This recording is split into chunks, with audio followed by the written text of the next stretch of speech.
Hi all, welcome to my channel. എല്ലാവരും സുഖമായിട്ടിരിക്കും വിചാരിക്കുന്നു. അതുപോലെ തന്നെ എല്ലാവരും നമ്മുടെ കഴിഞ്ഞ ക്ലാസ്സിലെ നോട്ട്സും റീവൈൻഡ് ചെയ്ത് പഠിച്ചിട്ടാണ് വന്നിരിക്കുന്നതെന്ന് ഞാൻ പ്രതീക്ഷിക്കുന്നത്. അപ്പം ഇന്ന് നമ്മൾ പഠിക്കാൻ പോകുന്നത് നമ്പേഴ്സാണ്.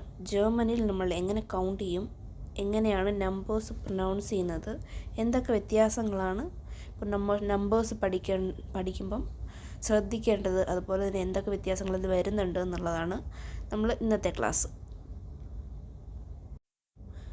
അപ്പോൾ സ്റ്റാർട്ട് ചെയ്യാം. ഫസ്റ്റ് ഞാൻ 1 to 10 വരെ ഉള്ളത് എങ്ങനെയാണ് വായിക്കുന്നതെന്ന് പറയാം. 1, 2, 3, 4, 5, 6, 7, 8, 9, 10. ഈ 10 വരെ വായിച്ചതിനകത്ത് തന്നെ നമ്മൾ കഴിഞ്ഞ ക്ലാസ്സിൽ പഠിച്ച കാര്യങ്ങൾ നമുക്ക് റിവൈൻഡ് ചെയ്യാനുണ്ട്. ഈ ഐ വരുമ്പം ഐൻസ് എന്നുള്ളത്, അതുപോലെ തന്നെ IE ഫിയറിൻ്റെ IE വരുമ്പം ഇ എന്ന് വരും, ഫിയർ. അതുപോലെ തന്നെ വി നമ്മൾ പ്രൊനൗൺസ് ചെയ്യുന്നത് ആയിട്ടാണ്, അപ്പം ഫിയർ. അതുപോലെ ഫ്യുൻഫ്, യുവിൻ്റെ മേളിൽ ഉംലൗത്ത് ഇടുമ്പോഴത്തേക്കിനും നമ്മൾ യു ആയിട്ട് പ്രൊനൗൺസ് ചെയ്യും. ഉംലൗത്ത് ഇല്ലാത്ത യു ആയിട്ടാണ് പ്രൊനൗൺസ് ചെയ്യുന്നത്.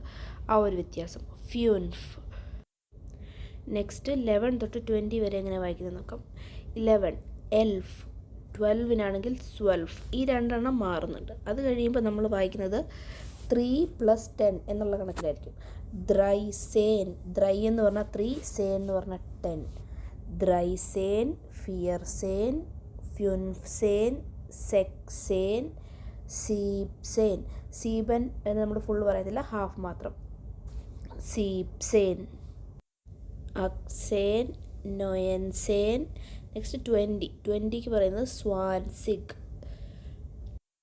അപ്പോൾ ഞാൻ ആദ്യം തൊട്ട് ഒന്നും കൂടെ വായിക്കാം. 1, 2, 3, 4, 5, 6, 7, 8, 9, 10. 11, 12, 13, 14, 15, 16, 17, 18, 19, സ്വാൻസിക്. ഇനി നമുക്ക് 10, 20, 30, 40 അത് 100 വരെ എങ്ങനെയാണ് പറയുന്നതെന്ന് നോക്കാം. എന്നിട്ട് ഞാൻ ഇതിൻ്റെ ഇടയ്ക്ക് വരുന്ന നമ്പറുണ്ടോ 21, 22, അതെങ്ങനെയാണ് വായിക്കുന്നതെന്ന് ഞാൻ സെപ്പറേറ്റ് ആയിട്ട് പറയാം. 10 എന്ന് പറയുന്നത് സേനാന്ന് നമ്മൾ പഠിച്ചു. 20ക്ക് സ്വാൻസിഗും നോക്കി.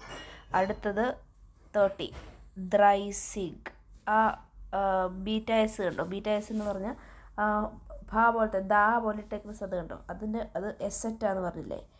ദ്രൈസിഗ്, ഫിയർസിഗ്, ഫ്യുൻസിഗ്, സെക്സിഗ്, സീബ്സിഗ്, അക്സിഗ്, നൊയൻസിഗ്. 100. 100ന് പകരം നമുക്ക് 100 എന്ന് പറഞ്ഞാലും കറക്റ്റാണ്. 100 എന്നും പറയുന്ന വ്യത്യാസം മാത്രമേ അതിന് വരുന്നുള്ളൂ. നിങ്ങൾ പഠിക്കുമ്പോൾ 1 to 10 വരെയും 11 to 20 വരെയും പിന്നെ ഈ 10, 20, 30, 100 വരെയും കാണാതെ പഠിക്കുക. ഇത്രയും പഠിച്ചു വെച്ചിട്ടുണ്ടെങ്കിൽ ഇതിൻ്റെ ഇടയ്ക്ക് വരുന്ന നമ്പേഴ്സ് ഉണ്ടല്ലോ, 21, 22, 31, 32, അത് നമുക്ക് ലോജിക്കലി നമുക്ക് പറയാൻ പറ്റും. 2 ഡിജിറ്റ് നമ്പറും 3 ഡിജിറ്റ് നമ്പറും വായിക്കുന്ന ഇത് ഞാൻ ഇനി പറയാം. നമ്മളിപ്പോൾ 2 ഡിജിറ്റ് വായിക്കുവാണെങ്കിൽ 2 ഡിജിറ്റ് വായിക്കുന്ന സമയത്ത് എപ്പോഴും നമ്മൾ റൈറ്റ് സൈഡിലുള്ള നമ്പറായിരിക്കും ഫസ്റ്റ് പറയുന്നത്. അതിനുശേഷം ഒരു ആൻഡ് ഇട്ടതിന് ശേഷമാണ് നമ്മൾ ഏത് നമ്പർ മീൻസ് 20യുടെ ആണോ 30യുടെ ആണോ എന്നുള്ള ആ ഒരു സെക്ഷൻ വായിക്കുന്നത്. ഫസ്റ്റ് 1 സെക്ഷൻ വായിക്കണം, അത് കഴിയുമ്പോൾ ടെൻസിൻ്റെ സൈഡ് വായിക്കത്തുള്ളൂ. പക്ഷെ നമ്മൾ ഇംഗ്ലീഷിൽ വായിക്കുമ്പം ലെഫ്റ്റ് ടു റൈറ്റില്ലേ നമ്മൾ വായിക്കുന്നത്. അത് നേരെ തിരിച്ചിട്ടാണ് ജർമ്മനിയിൽ വായിക്കുമ്പോൾ. 21 ആണെങ്കിൽ 1 und 20. 1 എന്ന് പറഞ്ഞാൽ 1, ഉണ്ടെന്ന് പറഞ്ഞാൽ ആൻഡ് എന്നുള്ള അർത്ഥമാണ്. സ്വാൻസിക് എന്ന് പറഞ്ഞിട്ടുണ്ടെങ്കിൽ 20. 21 നമ്മൾ ഇംഗ്ലീഷിൽ വായിക്കുമ്പോൾ 21 എന്ന് വായിക്കുന്നത്, ജർമ്മനിയിൽ വായിക്കുമ്പോൾ 120 എന്ന് വായിക്കും. മീൻസ് 1 und 20 എന്ന് വായിക്കും. 1 und 20, 2 und 20, 3 und 20, 4 und 20, 5 und 20, 6 und 20, 7 und 20, 8 und 20, 9 und 20, 30. ഇപ്പോൾ അടുത്തത് നമ്മൾ 51 ആണെങ്കിൽ 51 എന്ന് പറയും. ഇപ്പോൾ 55 ആണെങ്കിൽ 55 എന്ന് പറയും.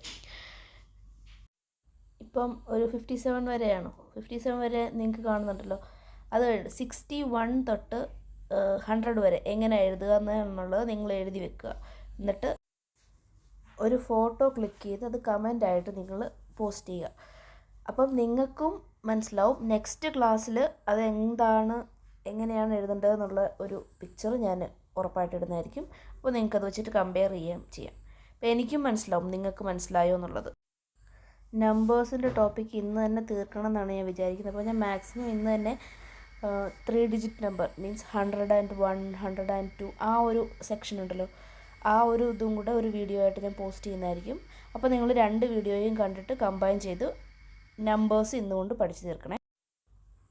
ആരെങ്കിലും നമ്മുടെ ചാനൽ സബ്സ്ക്രൈബ് ചെയ്യാതെയാണ് കാണുന്നതെങ്കിൽ എല്ലാവരും ഒന്ന് സബ്സ്ക്രൈബ് ചെയ്ത് സപ്പോർട്ട് ചെയ്യുക. ജർമ്മൻ ലാംഗ്വേജ് പഠിക്കണം എന്ന് ആഗ്രഹമുള്ള ഫ്രണ്ട്സ് ആരെങ്കിലും ഉണ്ടെങ്കിൽ അവർക്ക് കൂടി ഒന്ന് ഷെയർ ചെയ്ത് കൊടുക്കുക. താങ്ക്